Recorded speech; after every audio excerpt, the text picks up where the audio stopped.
दोस्तों, TV industry की हर एक खूबसूरत और टैलेंटेड अदाकाराओं को पीछे छोड़ते हुए जिस अभिनेत्री ने सबसे सफल एक्ट्रेस का टाइटल हासिल किया और अपना नाम दर्ज करवा लिया है उसी लिस्ट में, वो एक्ट्रेस कोई और नहीं बल्कि कसम तेरे प्यार की, पुनर्विवाह और झांसी की रानी जैसे कई शोज में काम कर चुकी अदाकारा कृतिका सेंगर है, जिन्होंने अब तक जितने भी सीरियल्स और शोज में काम किया वो सभी सीरियल्स टॉप पर रहे और सुपर डुपर हिट रहे। इसलिए तो आज इनके साथ जो भी अभिनेता काम करता है उसकी किस्मत तो यूं ही पलट जाती है, जिन्हें ना सिर्फ टीवी इंडस्ट्री में काम मिलता है बल्कि वो कभी फ्लॉप भी नहीं होते हैं। लेकिन क्या करें, ऐसा नसीब सभी का कहा, क्योंकि टीवी के कई अभिनेताओं को इनके साथ काम करने का मौका मिला ही नहीं है। यही वजह रही है कि आज वो अभिनेता फ्लॉप अभिनेताओं की लिस्ट में तो शुमार होते ही हैं, साथ ही साथ उन्हें इंडस्ट्री में भी जुदाई का सामना करना पड़ता है। तो आखिरकार कौन से हैं वो तमाम अभिनेता जिन्हें कृतिका सेंगर के साथ काम ना मिलने के चलते उन्हें फ्लॉप के साथ साथ टीवी इंडस्ट्री से दूर रहने की जुदाई भी सहनी पड़ रही है।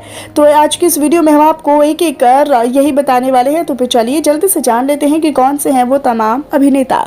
नंबर 1, अनस राशिद। जी हाँ, अनस राशिद वही हैं जिन्हें आप सभी दिया और बातें हम सीरियल में सूरज उराटी का किरदार निभाने के लिए जानते होंगे, जिन्हें इस शो में दीपिका सिंह के साथ काम करके पॉपुलैरिटी तो हासिल हुई, लेकिन इनकी वो पॉपुलैरिटी पल भर में ही खत्म हो गई। इसलिए कहा जाता है कि अगर कृतिका सेंगर के साथ इन्हें किसी सीरियल में काम करने का मौका मिला होता तो आज अनस राशिद न सिर्फ फ्लॉप अभिनेताओं की लिस्ट में शामिल होते बल्कि सीरियल्स में काम करने के लिए भी भटकते नहीं। नंबर 2, करण सिंह ग्रोवर। अभिनेता अनस राशिद की तरह ही करण सिंह ग्रोवर का भी यही कुछ हाल है,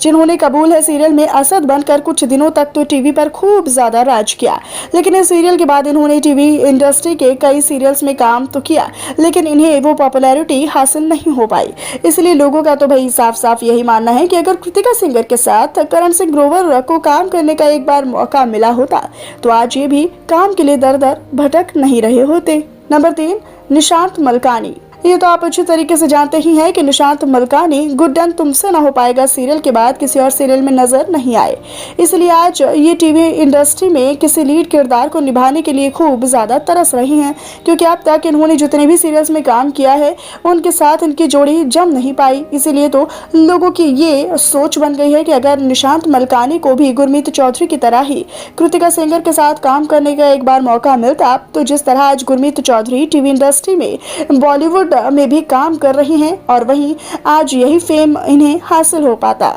नंबर 4, करण पटेल। ये तो आप अच्छी तरीके से जानते ही होंगे दोस्तों कि अभिनेता करण सिंह पटेल को स्टार प्लस के पॉपुलर शो ये है मोहब्बतें के लिए जाना जाता है, लेकिन इस शो के बाद इन्हें किसी और सीरियल में देखा नहीं गया, जो कि इन्हें मिलना भी चाहिए था। लेकिन हालांकि एक बार तो इन्हें कृतिका सेंगर के साथ काम करने का ऑफर भी आया था, लेकिन इन्होंने ना जाने को कृतिका सेंगर के साथ काम करने से साफ साफ मना कर दिया, और यही वजह है कि आज कृतिका सेंगर के साथ काम को ठुकराने के चलते ही ना तो इन्हें किसी सीरियल में काम करने का मौका मिल रहा है।